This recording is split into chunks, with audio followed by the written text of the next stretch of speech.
So yun guys, bale itong video na to guys, papakita ko lang ulit sa inyo yung tungkol sa Google AdSense ko. Ito siya.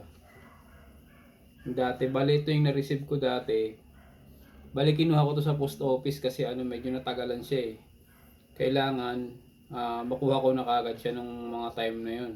Kasi kapag di ko pa nakakuha yung Google AdSense pin ko, kasi may parang siya eh, time duration na kailangan ma-encode ko na yung pin para doon sa sa YouTube account ko para makasahod na ako sa sa YouTube ko, sa YouTube channel ko.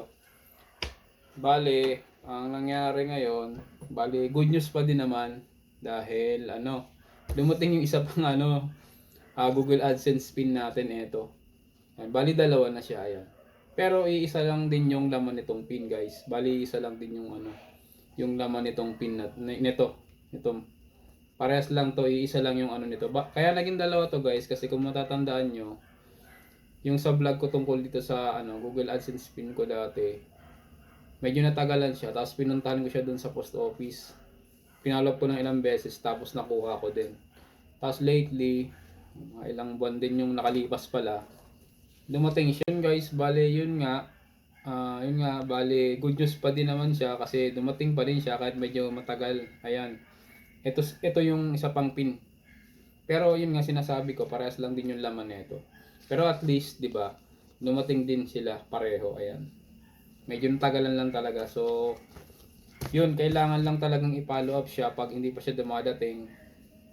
Kasi kailangan mailagay nyo yung pin para ma-verify niya yung account nyo para makasahod na kayo sa YouTube channel nyo sa mga videos na ginagawa nyo. Actually ako guys, hindi pa rin ako sumasahod dito sa